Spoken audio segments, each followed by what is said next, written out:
Kadim zamanlarda ya bir koca balkon kalmıştı bağbağaya açtılar yalman.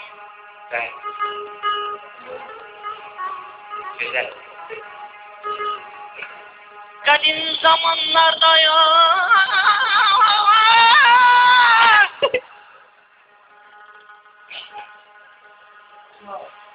Yazır.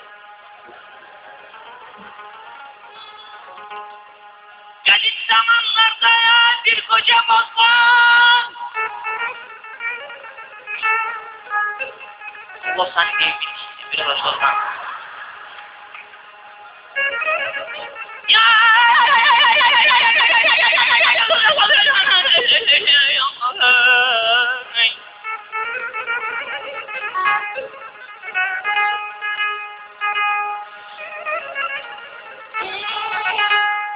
Bağban Ağyara bir kızı vardı, o yersiz başına dünyada vardı.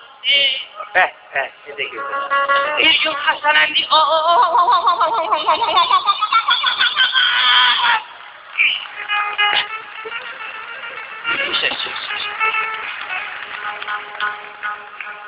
dedi, ey benim güneşim, ayım olduzum, gel vasiyet eylem ana. Deyip bağban gözleri yumdu. Ay ay ay ay ay ay ay. Dodağı ve gülüş konur, gülüşü ve vurulmuşam, gülüşü ve vurulmuşam, kırılmışam.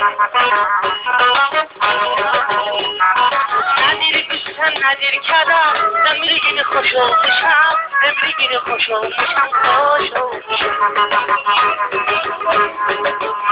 Gülüm gülüm temin eyle, dilim nağmeler söyle, hekimene bir de çalma, sevirem de.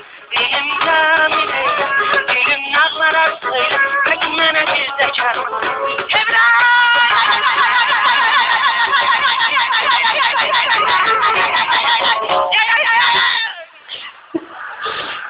Çok sağ olun.